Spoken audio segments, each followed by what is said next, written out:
ಮಹಿಳಾ ಮತ್ತು ಶಿಶು ಅಭಿವೃದ್ಧಿ ಇಲಾಖೆಯಿಂದ ಪೋಷಣ ಮಾಸಾಚರಣೆ.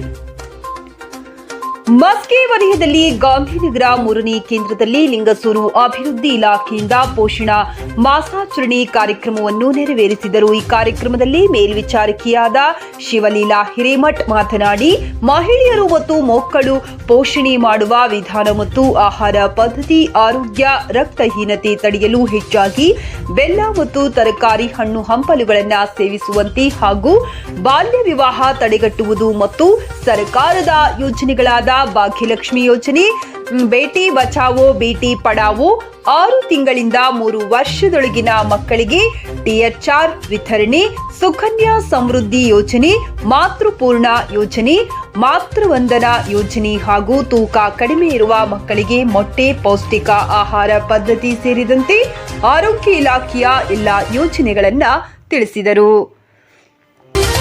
ಈ ಕಾರ್ಯಕ್ರಮದ ಉದ್ದೇಶ ಏನಂದ್ರೆ ಪೌಷ್ಟಿಕ ಆಹಾರನ ನಾವು ಯಾವ ರೀತಿ ಸೇವನೆ ಮಾಡಬೇಕು. ಪೌಷ್ಟಿಕ ಆಹಾರ ಅಂದ್ರೆ ಪೌಷ್ಟಿಕ ಆಹಾರದಲ್ಲಿಯೇ ನಮ್ಮ ಜೀವನ ಇದೆ. ನಾವು ಒಳ್ಳೆ ಪೌಷ್ಟಿಕ ಆಹಾರ ತಿನ್ನೋದ್ರಿಂದ ನಾವು ದಷ್ಟಪುಷ್ಟವಾಗಿ ಮತ್ತು ಹೆಲ್ದಿಯಾಗಿ ಇರಕ್ಕೆ ಸಾಧ್ಯ ಇದೆ. ಇವಾಗ ಏನಾಗಿದೆ ಅಂದ್ರೆ ತರಕಾರಿ ತಿನ್ನೋದು ಬಿಡ್ತೀವಿ, ಹಣ್ಣುಗಳು ತಿನ್ನೋದು ಬಿಡ್ತೀವಿ, ಕಾಳುಗಳು ಬಿಡ್ತೀವಿ, ಬೇಕರಿ ಐಟಮ್, ಫಾಸ್ಟ್ ಫುಡ್ ಏನಂತಂದ್ರೆ ಮ್ಯಾಗಿ ಆಗಿರ್ಬೋದು, ನೂಡಲ್ಸ್ ಆಗಿರ್ಬೋದು, ಮತ್ತೆ ಏನಂತಂದ್ರೆ ಬ್ರೆಡ್ ಆಗಿರ್ಬೋದು, ಜಾಮ್ ಆಗಿರ್ಬೋದು, ಏನಂತಂದ್ರೆ ಇವೆ ಇಂಥವನ್ನ ನಾವು ಜಾಸ್ತಿ ತಿನ್ನಕ ನಾವಲ್ಲ, ನಮ್ಮ ಮಕ್ಕಳು ಸಹ ಗೋಬಿ, ಕಚೋರಿ, ಪಾನಿಪುರಿ ಅಂತವನ್ನೆಲ್ಲ ಇಷ್ಟಪಡ್ತಾವ. ಬಟ್ ಏನಂದ್ರೆ ಅದರಿಂದ ಹಾನಿ ಐತೆ. ಯಾಕಂದ್ರೆ ಅಲ್ಲಿ ಕೆಮಿಕಲ್ಸ್ ಹಾಕಿ ತಯಾರು ಮಾಡಿರ್ತಾರೆ. ಬಟ್ ನಾವು ಇಲ್ಲಿ ತರಕಾರಿಗಳನ್ನ ಏನ್ ಮಾಡ್ತೀವಿ ಅಂದ್ರೆ ತೊಳೆದು ನಾವು ಅಡಿಗೆ ಮಾಡೋದ್ರಿಂದಾಗಿ ನಮ್ಗೆ ಶಕ್ತಿನೂ ಸಿಗುತ್ತಾ. ಅದೇ ರೀತಿ ರಕ್ತಹೀನತೆ ಬಗ್ಗೆ ಹೇಳಬೇಕಂದ್ರೆ ಬೆಲ್ಲ, ಶೇಂಗಾ, ಸಜ್ಜಕ ಇಂಥದ್ರ ಬೆಲ್ಲನ ಜಾಸ್ತಿ ಬಳಸಿ ನಾವು ಆಹಾರ ಮಾಡೋದ್ರಿಂದ ನಮ್ಗೆ ರಕ್ತಹೀನತೆಯನ್ನ ತಡೆಗಟ್ಟುತ್ತ. ಹಾಗಾಗಿ ನಾವು ವಾರದಾಗ 2 ಸಲ ಆದ್ರೂ ಬೆಲ್ಲದ ಐಟಮ್ನ ಮಾಡಬೇಕು.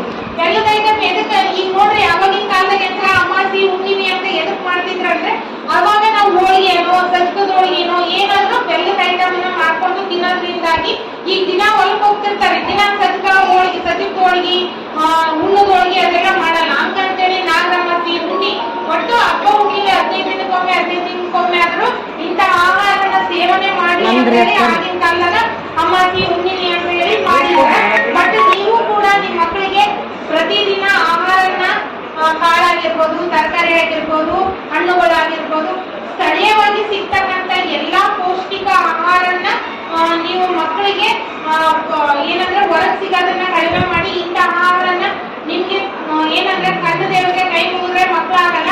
ಮಕ್ಕಳು ಹುಟ್ಟಿರ್ತಾವ, ಆ ಮಕ್ಕಳನ್ನ ಬೆಳೆಸೋದು ಕೂಡ ನಮ್ದು ಒಂದು ಕರ್ತವ್ಯ ಆಗಿರ್ತದೆ. ಅದೇ ರೀತಿ ನಮ್ಮ ಅಂಗನವಾಡಿಯಲ್ಲಿ ಸಿಗ್ತಕ್ಕಂಥ ಪೂರಕ ಪೌಷ್ಟಿಕ ಆಹಾರವನ್ನು ಕೂಡ ನೀವು ಕರ್ಕೊಂಡು ಬಂದು ಮಕ್ಕಳಿಗೆ ಸೇವನೆ ಮಾಡಿಸ್ಬೇಕು. ಅದೇ ರೀತಿ ಮಾತೃಪೂರ್ಣ ಯೋಜನೆಯಡಿಯಲ್ಲಿ ಗರ್ಭಿಣಿಯರಿಗೂ ನಮ್ಮ ಅಂಗನವಾಡಿ ಶಾಲೆಯಲ್ಲಿ ಊಟ ಇರ್ತದೆ. ಅವರು ಕೂಡ ಈ ಎಲ್ಲ ಸೌಲಭ್ಯ ನಮ್ಮ ಇಲಾಖೆಯಿಂದ ಆಲ್ರೆಡಿ ಈಗೆಲ್ಲ ನಾವು ರಂಗೋಲಿಯಲ್ಲಿ ನಮ್ಮ ಇಲಾಖೆಯ ಸೌಲಭ್ಯಗಳ ಬಗ್ಗೆ ಬರ್ತಿದೀವಿ. ಅದೇ ರೀತಿ ನಮ್ಮ ಅಂಗನವಾಡಿ ಶಿಕ್ಷಕರು ಕೂಡ ಎಲ್ಲ ಸೌಲಭ್ಯದ ಬಗ್ಗೆ ಮಾತಾಡಿದ್ದಾರೆ. ಎಲ್ಲರೂ ಇದನ್ನ ಏನಂದ್ರೆ ಬರೀ ನಮ್ಮ ಅಂಗನವಾಡಿ ಶಿಕ್ಷಕರು ಈ ಕಾರ್ಯಕ್ರಮ ಮಾಡೋದಲ್ಲ, ಬಟ್ ಇಲ್ಲಿ ಇರ್ತಿರೋದು ಪ್ರದರ್ಶನ ಇಟ್ಟಿಲ್ಲ, ನಾವು ಶೋಕ್ ಇಟ್ಟಿಲ್ಲ. ಈ ಆಹಾರನೆಲ್ಲ ಸೇವನೆ ಮಾಡೋದ್ರಿಂದ ಒಬ್ಬ ಗರ್ಭಿಣಿ ಆಗಿರ್ಬೋದು, ಬಾಣಂತಿ ಆಗಿರ್ಬೋದು, ಪ್ರತಿಯೊಬ್ಬ ಫಲಾನುಭವಿ ಒಳ್ಳೆ ಆರೋಗ್ಯವನ್ನು ಇಟ್ಟುಕೊಳ್ಬೇಕು ಅನ್ನೋ ಉದ್ದೇಶದಿಂದ ನಾವು ಇದನ್ನ ಅಲಂಕಾರ ಮಾಡಿದೀವಿ.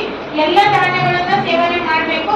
ಬಟ್ ಈ ನಮ್ಮ ಅಂಗನವಾಡಿ ಶಿಕ್ಷಕರು ಕೂಡ ತುಂಬಾ ವಿಜೃಂಭಣೆಯಿಂದ ಈ ಕಾರ್ಯಕ್ರಮವನ್ನ ಮಾಡಿದಾಗ ಅವ್ರಿಗೂ ಕೂಡ ನಾನು ಹೃತ್ಪೂರ್ವಕವಾದ ಧನ್ಯವಾದ ಹೇಳ್ತಾ